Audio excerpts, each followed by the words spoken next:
शिक्षण दिले नाही, तर त्यांनी समाजात विचार करायला शिकवलं. सन 1873 मध्ये त्यांनी सत्यशोधक समाज स्थापन केला. हा समाज म्हणजे काय? सत्य शोधणारा समाज, जात पात अंधश्रद्धा आणि अन्यायांना विरोध करणारा समाज. महात्मा ज्योतिराव फुले यांनी सांगितलं, माणूस मोठा जन्माने नाही तर कर्माने होतो. त्या काळात ब्राह्मणांनी समाजावर वर्चस्व केले होते, लोक अंधश्रद्धेत अडकले होते. त्यांनी महात्मा फुले यांनी निर्भीडपणे त्यांना प्रश्न विचारले. त्यांनी त्यांच्या प्रसिद्ध पुस्तकात गुलामगिरी समाजातील अन्याय उघड केला.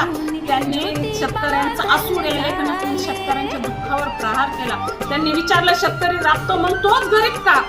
फुले फक्त प्रश्न विचारून थांबले नाही, त्यांनी उत्तरही दिलं. शिक्षण द्या, समानता आणा, अंधश्रद्धा सोडा आणि स्वतःवर विश्वास ठेवा. हा होता त्यांचा सत्यशोधक मार्ग. आज आपण त्यांच्या विचारावर चालतो. ज्यांनी प्रश्न विचारण्याची हिंमत केली ते म्हणजे महात्मा फुले.